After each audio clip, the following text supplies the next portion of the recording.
ભારત એક એવા ઇતિહાસ ઉપર જઈ રહ્યું છે કે જેની 1528 થી આજ સુધી ભારતની જનતા, ભારતનું જનજન જેની રાહ જોઈને બેઠું હતું એવું આપણે જોઈએ છીએ કે અયોધ્યાની અંદર જે ભગવાન રામનું મંદિર બન્યું 1528 માં બાબરે ભગવાન રામની જન્મભૂમિ અયોધ્યામાં જે ભગવાનનું મંદિર હતું અથવા રાજમહેલ પણ હતો એ બધું તોડીને અહીંયા ઢાસો બનાવેલો.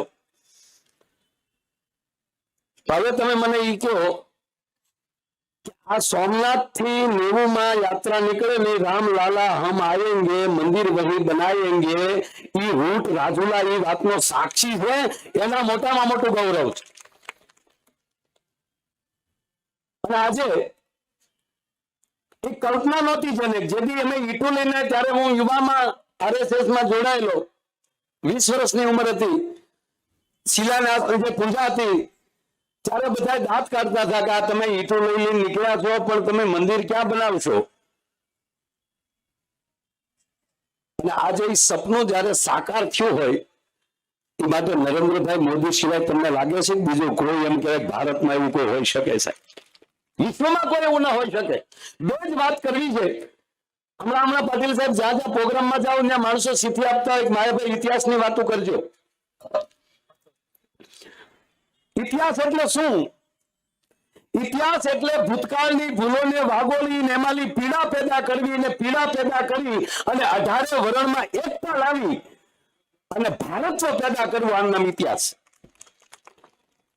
પાટીલ સાહેબ ટૂંકી વાત કહીએ કે ઇતિહાસની થોડીક વાત કરું તો અત્યારે આપણે એમ કહીએ કે 75 પાઘડી તેથી પ્રતાપ રાણા પ્રતાપ ભેગી બેસી ગઈ હોત તો અકબરના બાપની તાકાત નહોતી ભારત વર્ષમાં એક પણ પગલું ભરી શકે.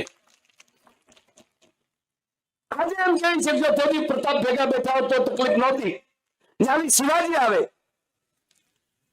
ત્યારે પણ એક જ વાત આવે, તેથી શિવાજી આવે જો ભારત એક થઈ ગયો હોત તો આ પરિસ્થિતિ ના આવત.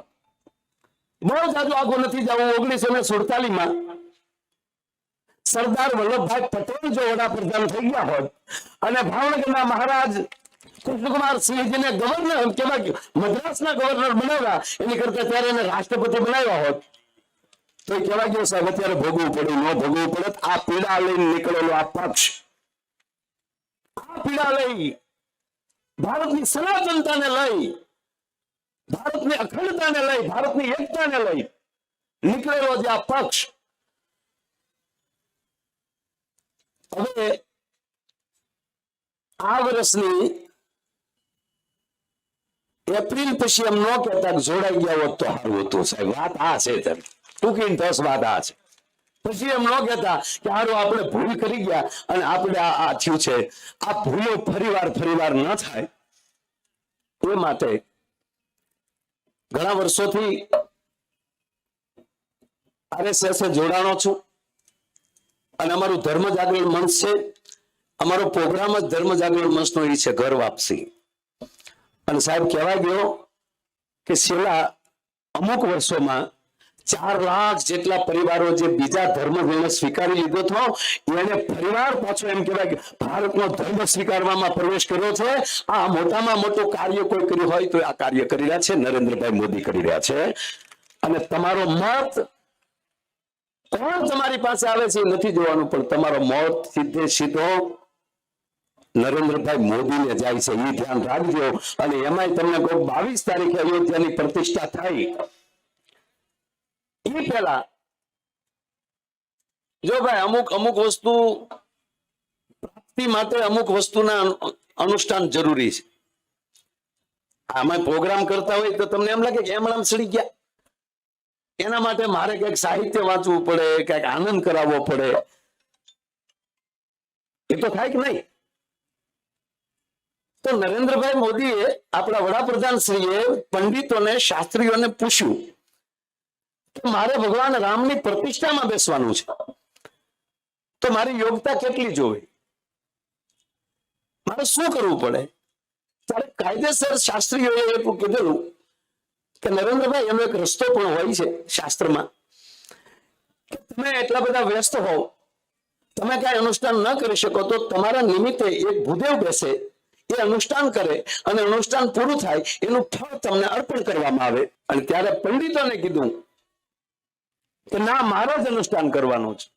ત્યારે કીધું તો તમારે 3 દિવસ ઉપવાસ કરવાના છે, અન્ન નથી લેવાનું, ઠામુકું કરી શકો.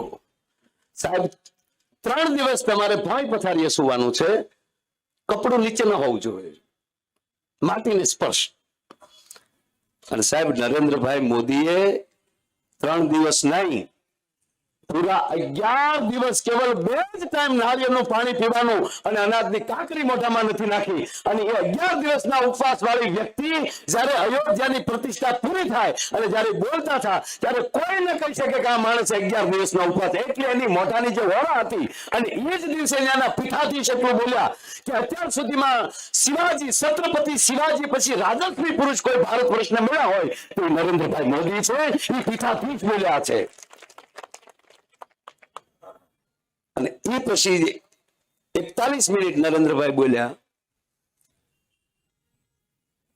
એમાં એક પણ રાજકીય શબ્દ નહોતો આવ્યો.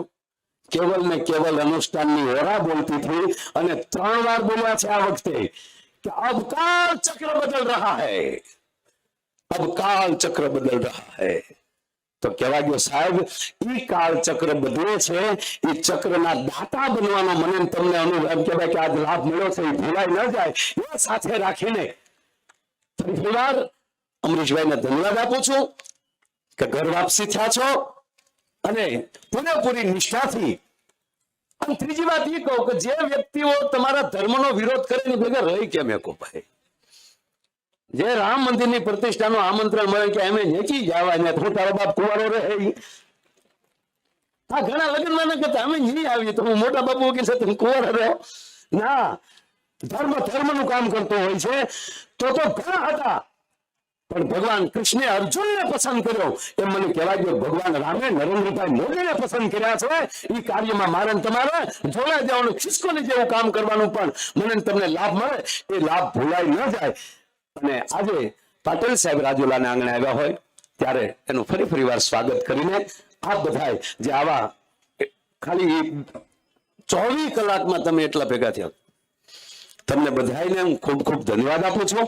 અને સમય રહેશે ત્યારે આ તો સાહેબનો આગ્રહ તો એટલો બોલ્યો, પણ પછી ક્યારેક આપણે પાછો આ ચોકમાં ઘણા ડાયરા કર્યા છે, પાછા ડાયરા હીરાભાઈ કરતા રહેશું. ધન્યવાદ, આભાર.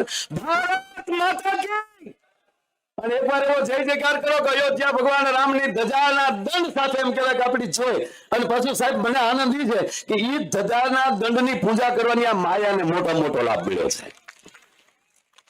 એટલે એકવાર એવો જયકારો થઈ જાય, જય જય શ્રી રામ, જય જય શ્રી રામ.